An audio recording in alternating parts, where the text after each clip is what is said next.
This is the story of a man named... All of his co-workers were gone. What could it mean? Stanley decided to go to the meeting room. Perhaps he had simply missed a memo.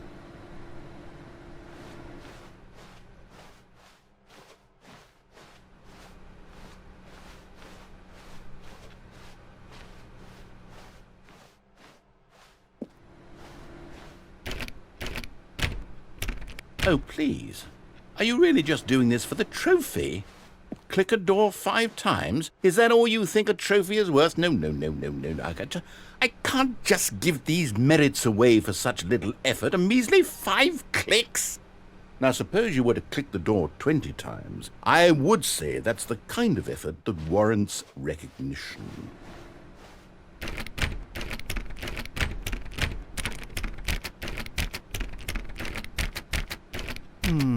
I have to say, I'm still not feeling the satisfaction of witnessing true effort for a noble cause.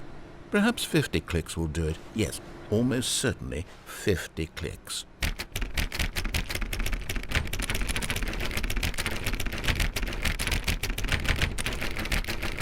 No, I'm still not feeling it. I want this trophy to have meant something. It has to be a true reward for valiant effort. I want to see some hustle, Stanley. I want to see commitment, a willingness to go all the way no matter the cost. Why don't you go put 20 clicks into door number 417?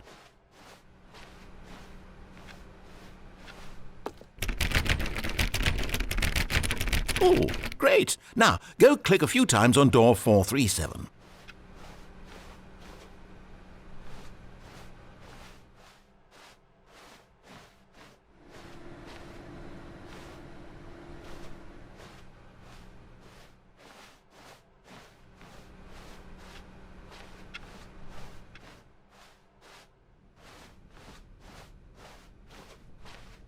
When Stanley came to a set of 2 open doors, he entered the door on his left.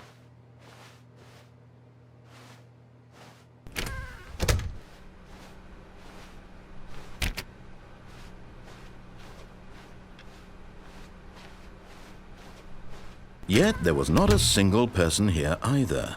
Feeling a wave of disbelief, Stanley decided to go up to his boss's office, hoping he might find an answer there. Stanley stepped into the broom closet, but there was nothing here, so he turned around and got back on track. Coming to a staircase, Stanley walked upstairs to his boss's office.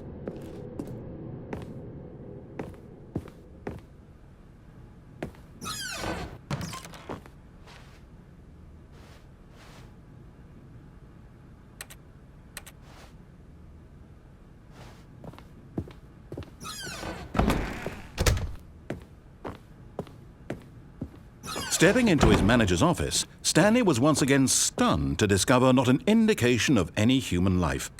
Shocked, unraveled, Stanley wondered in disbelief who orchestrated this. What dark secret was being held from him? What he could not have known was that the keypad behind the boss's desk guarded the terrible truth that his boss had been keeping from him. And so the boss had assigned it an extra secret PIN number. 2845. But of course, Stanley couldn't possibly have known that. Yet incredibly, by simply pushing random buttons on the keypad, Stanley happened to input the correct code by sheer luck. Amazing. He stepped into the newly opened passageway.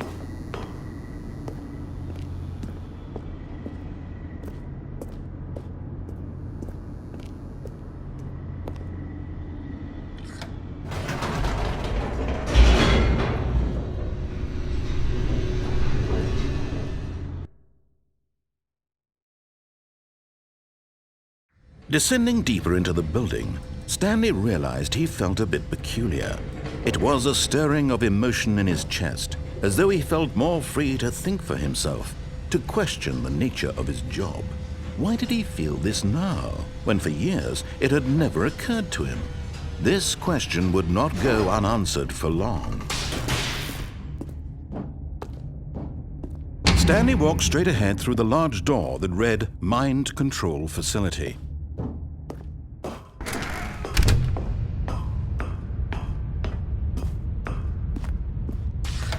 The lights rose on an enormous room packed with television screens. What horrible secret did this place hold? Stanley thought to himself. Did he have the strength to find out?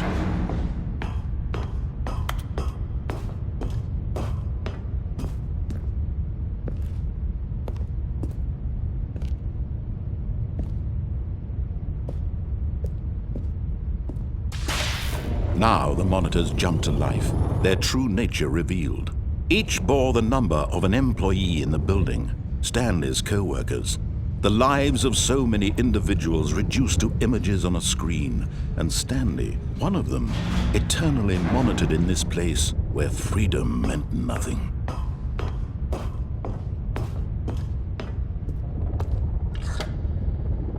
This mind control facility, it was too horrible to believe. It couldn't be true. Had Stanley really been under someone's control all this time? Was this the only reason he was happy with his boring job? That his emotions had been manipulated to accept it blindly? No, he refused to believe it. He couldn't accept it. His own life in someone else's control? Never! It was unthinkable. Wasn't it? Was it even possible? Had he truly spent his entire life utterly blind to the world? But here was the proof, the heart of the operation. Controls labeled with emotions, happy or sad or content. Walking, eating, working, all of it monitored and commanded from this very place. And as the cold reality of his past began to sink in, Stanley decided that this machinery would never again exert it.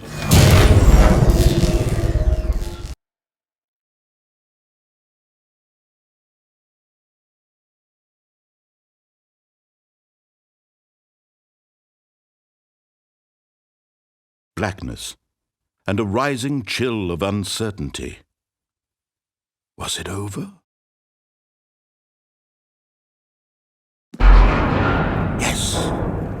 He had won. He had defeated the machine, unshackled himself from someone else's command.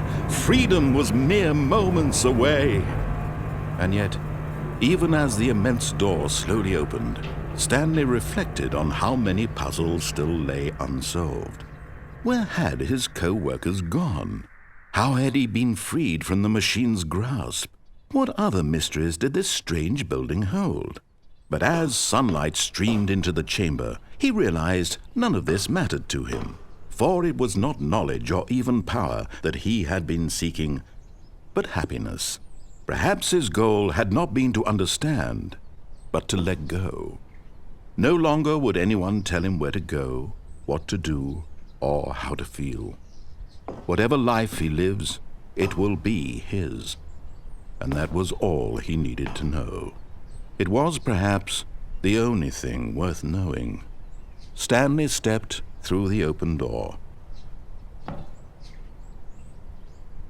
Stanley felt the cool breeze upon his skin, the feeling of liberation, the immense possibility of the new path before him. This was exactly the way, right now, that things were meant to happen. And Stanley was happy.